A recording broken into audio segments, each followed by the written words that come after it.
Lake road lake ক্লাবের দিকে নজর রাখবো, কারণ সেখানেও আজকে সকাল থেকে কিন্তু প্রচুর ভক্ত সমাগম হয়েছে। এই মুহূর্তে কি চলছে সেখানে সেটাই একবার জেনে নিই, কথা বলবো।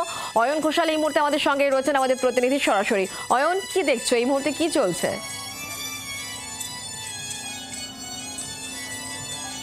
31তম বর্ষ লেক রোড লেক ক্লাবের এবারের থিম হচ্ছে রূপের রং তরঙ্গ। নির্দিষ্ট করে আমরা যদি বলতে চাই তাহলে মা কালীর যতগুলি রূপ রয়েছে, যতগুলি অবতার রয়েছে, এই প্রত্যেকটি অবতারের সঙ্গে সঙ্গে বা অবতার পরিবর্তনের সঙ্গে সঙ্গে তার গায়ের রঙও কিন্তু পাল্টে যাচ্ছে।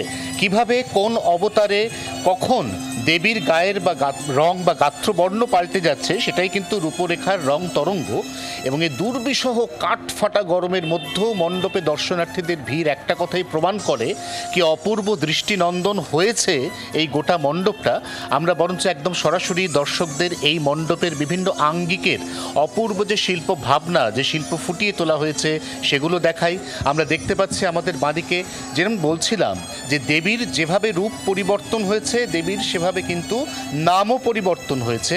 এবং নাম পরিবর্তন করতে করতে শেষ পর্যন্ত তিনি আদ্যাশক্তি শ্যামা হিসেবে একদম মণ্ডপের যে মূল প্রান্ত বা প্রাঙ্গণ সেখানে আত্মপ্রকাশ করেছেন। আমি আপনার সাথে কথা বলে জানতে চাইবো যে এত বড় মাপের কালী পুজো কিন্তু কলকাতায় এর আগে দেখা যায় না। আমরা দুর্গাপুজোর মণ্ডপ একটা অন্য উচ্চতায় পৌঁছে গেছে, সেখানে বাজেট কোটি কোটি টাকা ছাড়িয়ে গেছে, কিন্তু আমরা কালী পুজো বলতে সাধারণত জানি যে একটা সুদৃশ্য মণ্ডপ হবে, সেখানে মা কালীর অধিষ্ঠান হবে, মানুষ সেখানে ভক্তি ভরে পুজো করবেন, মানুষ বাজি ফাটাবেন, আনন্দ করবেন।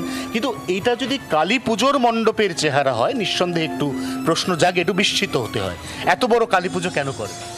কালী পুজোটা যিনি শুরু করেছিলেন স্বর্গীয় নিমাই চক্রবর্তী, তার সেই পুজো আমরা ধরে ধরে 31 বছরে পা দিলাম।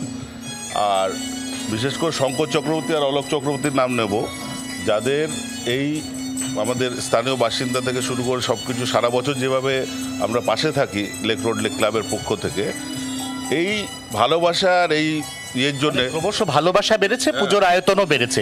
আপনাদের শিল্পীকে রণজিৎ গড়াই যিনি শিল্পী, তিনি অপূর্ব এক থিম ভাবনা ফুটিয়ে তুলেছেন। আবারও বলছি যে থিম ভাবনার ঝলক নিতে এই কালী পুজোর সকালের কাঠফাটা রোদ, আজকে কিন্তু অন্যান্য বছরের কালী পুজোর থেকে অনেক বেশি তাপমাত্রা, অনেক বেশি আপেক্ষিক আর্দ্রতা, তবুও মানুষ আসছেন শুধুমাত্র অপূর্ব দৃষ্টিনন্দন প্রতিমা এবং মণ্ডপ দর্শন করতে।